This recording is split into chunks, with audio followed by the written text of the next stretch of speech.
A economia europeia está melhorando gradualmente e firmemente, mas isso não é suficiente.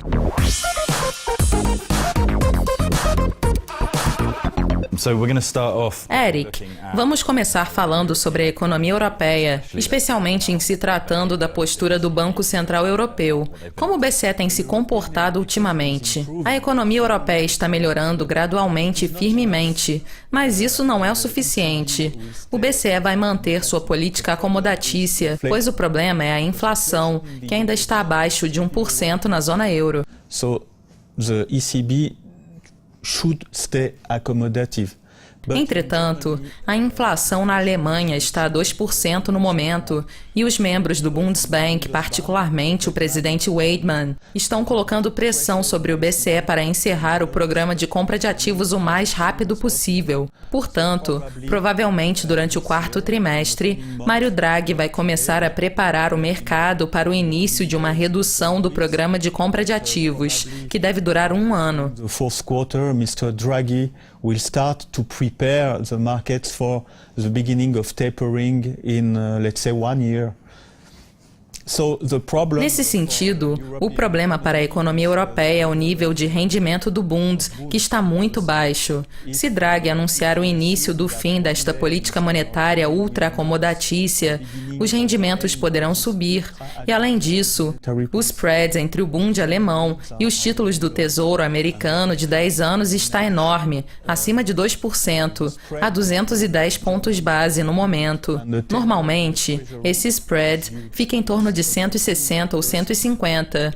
Portanto, se os títulos do Tesouro de 10 anos subissem para 3% e o spread em relação ao Bund diminuísse, o problema seria maior para os títulos governamentais europeus.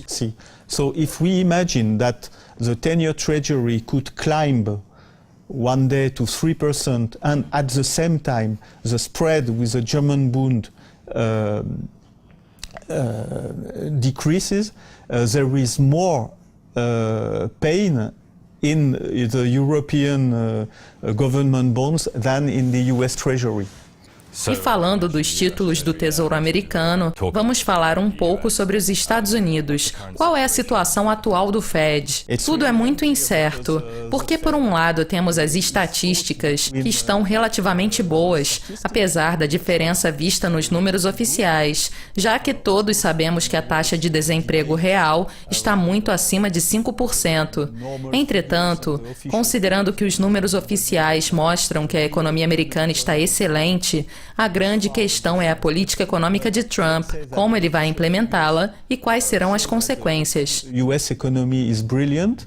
The big question mark is Mr. Trump's policy, Trumponomics, and how we will implement this policy, what will be the consequences. And today, no momento, a principal questão é se a política atual de Trump vai encurtar ou prolongar o ciclo econômico, e ninguém sabe a resposta.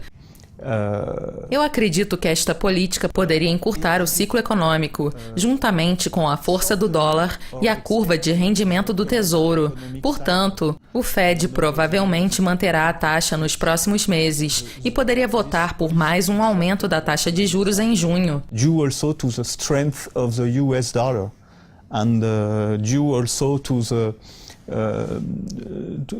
US Treasury yield curve. The Fed will probably stay on hold in the current months.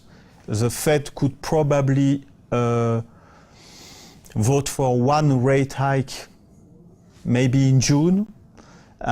Além disso, também há incerteza em relação à composição da diretoria do Fed, porque há 2 assentos vagos. Janet Yellen vai deixar seu cargo daqui a um ano e Stanley Fischer vai deixar o Fed em junho.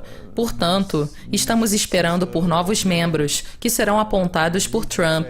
Minha aposta é Kevin Walsh, que é republicano e foi nomeado membro do Fed por George W. Bush, mas renunciou em 2011, porque era totalmente contra o programa de QE implementado por Bernanke. Portanto, ele poderia se tornar um dos membros mais influentes do Fed. Names of the new members, I bet on Kevin Walsh, who is Republican. He's been member of the Fed.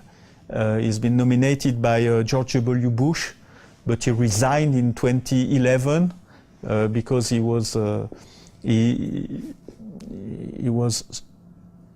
strongly against the QE policy implemented by Mr. Bernanke.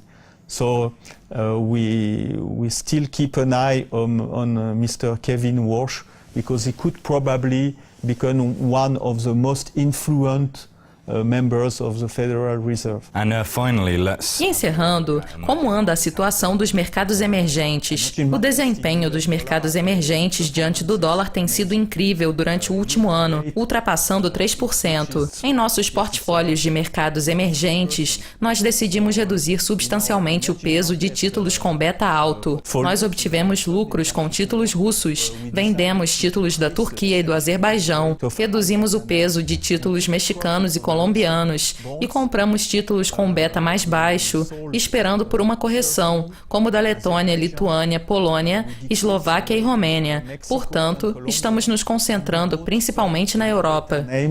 Just to wait for a correction, and we bought some low beta names such as Latvia, Lithuania, Poland, Slovakia and Romania, so Europe mainly.